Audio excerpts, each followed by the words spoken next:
देखो, कल मैं कल की मूवी को रिवॉच कर रहा था और मूवी देखते समय मैंने 8 चीजें नोटिस की जिसके बारे में आपने कभी सोचा भी नहीं होगा। और इन सारी चीजों को देखकर तो मैं भी हैरान हो गया था। तो वीडियो काफी इंटरेस्टिंग होने वाली है। मेक श्योर आप वीडियो के एंड तक रहिएगा। मैं आज तक एक फाइट नहीं आ रहा।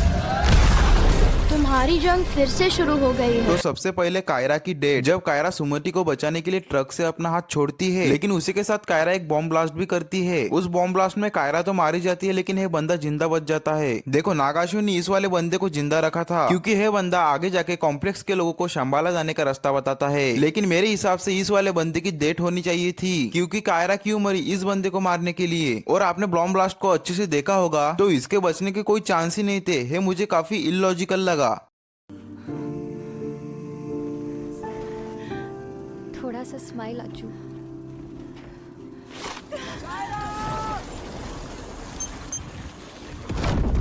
Second detail, Ashwatthama and kid. देखो, अश्वत्थामा जहां भी जाता था वहां पर इस बच्चे को अपने साथ रखता था। इस बच्ची की वजह से कलयुग में अश्वत्थामा को अपनी मनी मिली। और दूसरी बात है हो सकती है कि है एक बच्चा लड़की है और कलयुग में लोग लड़की को मार देते हैं या कॉम्प्लेक्स के हवाले कर देते हैं, इसीलिए अश्वत्थामा इस बच्चे को अपने साथ में रखता था। लेकिन मुझे ऐसा लगता है कि इस बच्चे का मूवी में एक इम्पोर्टेंट रोल होने वाला है, जो कि हमें कल की 2 में ही पता चलेगा। हाय गाइस, सॉरी डिस्टर्ब किया क्या? अपने अपने गन्स नीचे फेंको और भागो यहाँ। गाड़ी स्टार्ट कर। तो आइए बात करते हैं अगली डिटेल की। क्या प्रभास का कैरेक्टर वाकई में जोकर कैरेक्टर था? मैंने कल की देखी जो मुझे नहीं अच्छी लगी। कल की मुझे Prabhas, I am really sad, but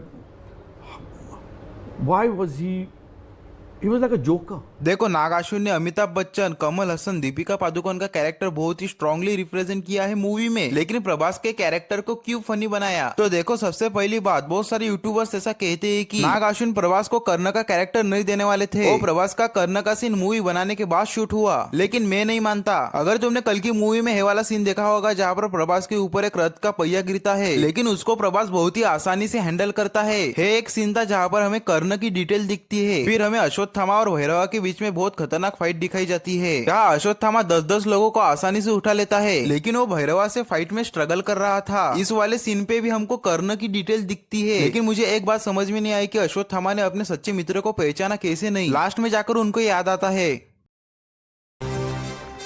इतिहास में इसका नाम अमर रहेगा।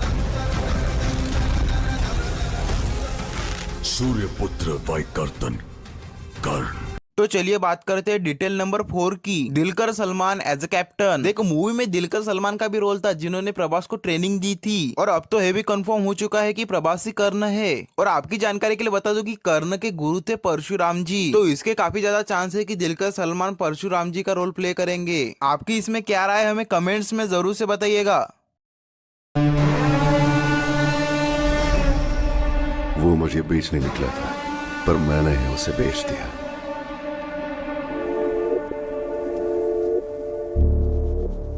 यही करेक्ट है। डिटेल नंबर 5, क्या आपको पता है कि मूवी के स्टार्टिंग में हमको एक गाना दिखाया जाता है और उस गाने में हमको कलयुग में होने वाले पाप अत्याचार के बारे में बताया जाता है, क्योंकि कलयुग में पाप चरम सीमा तक पहुंच गया था और इस सभी पाप को अश्वत्थामा देख रहा था, लेकिन वो कुछ नहीं कर पा रहा था, इसीलिए उनके आंखों में हमको आंसू दिखता है।